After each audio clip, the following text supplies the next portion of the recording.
নমস্কার বন্ধুরা, পাপিয়া রান্নাঘরে তোমাদের সবাইকে স্বাগত। আজ তোমাদের সাথে শেয়ার করছি ভীষণ টেস্টি ঘরোয়া একটি রেসিপি।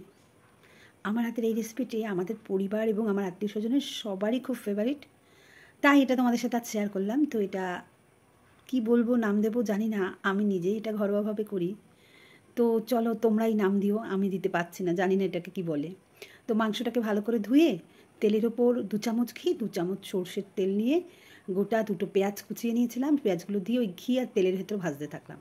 তারপরে যে চিকেনটা ধুয়ে রেখেছিলাম সেই চিকেনটা ওই ঘি আর তেলের ভেতর দিয়ে সেই চিকেনটাকেও ভাজতে থাকলাম। তারপরে একটু লবণ, একটু হলুদ, স্বাদ অনুযায়ী যেমনটা দিই তেমন দিয়ে সামান্য একটু লঙ্কা, আদা, রসুন, জিরে নয় কিন্তু আদা, রসুন, লঙ্কা বাটা দিয়ে এটাকে খুব ভালো করে নাড়তে হবে। সঙ্গে দিয়ে দিয়েছে 2 চামচ মতো টক দই, সেটাকেও খুব ভালো করে এভাবে নাড়তে নাড়তে মাংসটা যখন একেবারে সেদ্ধ হয়ে আসবে তখন মাংসের ভেতর একটু জল দিয়ে দেবো। জল দিয়ে আবারও সেটাকে খুব ভালো করে সেদ্ধ করব। কষানো হয়ে জল দিয়ে যখন মাংসটা খুব ভালো করে সেদ্ধ হয়ে যাবে তখন সেটাকে আলাদা সরিয়ে রাখবো। এবার নেক্সট কাজ যেটা করব, ভালো করে মন দিয়ে দেখো, কেউ কিন্তু ভিডিওটা স্কিপ করো না, তাহলে শিখতে পারবে না। আর খাবারটা এতটাই দুর্ধর্ষ টেস্টি কি বলবো, ওই দোকানের বিরিয়ানির স্বাদ হার মানাবে। তো এবার রান্না করার জন্য নিয়েছি আমি কিছু গাজর, ক্যাপসিকাম। এবার এটাকেও 2 চামচ ঘি, 2 চামচ সাদা তেল, এবার সরষের তেল নয় সাদা তেল, তার উপর গোটা গরম মশলা, তেজপাতা ফোড়ন দিয়ে ওই গাজর আর গাজরটা ছেড়ে একটু সামান্য একটু ভাজা হওয়ার পরে ক্যাপসিকামটা একটু পরেই দেবো, দিয়ে ভেজে নেব। তো এটা ভেজে নেওয়ার পরে এর ভেতর দিয়ে দেবো গোবিন্দভোগের আতপ চাল। তুমি যতটা করতে চাও সেই অনুযায়ী চাল নেবে, আর অবশ্যই চালটা কিন্তু বাটি মেপে নেবে। এই মিশ্রণ সহযোগে মানে গাজর, ক্যাপসিকাম, তেজপাতা, গোটা গরম মশলা সহযোগে ঘিয়ে ভালো করে চালটাকে ভাজবো। ভাজার সময় অবশ্যই লবণ আর হলুদ নির্দিষ্ট পরিমাণে দিয়ে দিতে হবে, কারণ পরে কিন্তু আর দেয়া যাবে না। সঙ্গে একটু চিনি দিলে আরও ভালো হয়, চিনিটা দিলে আরও টেস্টি হয়।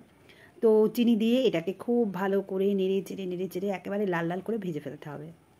তারপর মাংসের যে জলটা ছিল মাংস সেদ্ধ করা যে জল আর মাংসটা সব এর ভেতর ঢেলে দাও।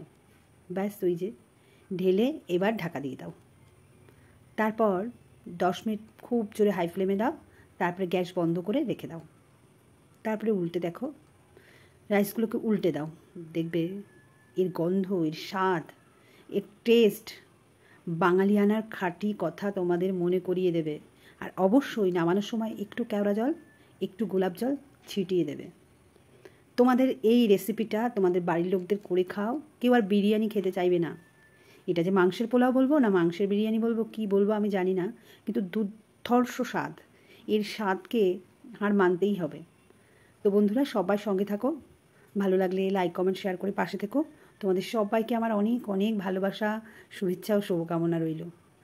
আর এই রেসিপিটা কিন্তু অবশ্যই সবাই ট্রাই করবে, দুর্ধর্ষ কিন্তু, সত্যি বলছি, যারা যারা খেয়েছে তারা জানে কতটা টেস্টফুল রেসিপিটা। এরকম ঝুড়ো দেখো কীরকম হয়েছে, মানে তোমার জিভে জল চলে আসবে। আর এটাতে কোনো স্পাইসি মশলা কিচ্ছু নেই, কোনো অম্বল হবে না, গ্যাস হবে না, মানে এতটাই মানে ভালো খেতে আমি আর বলতে পারছি না। আমার বলতে বলতেই লোভ হয়ে যাচ্ছে, কারণ আমাদের বাড়িতে সবাইটা খুব ভালো খায়। তো টাটা, সবাই ভালো থেকে।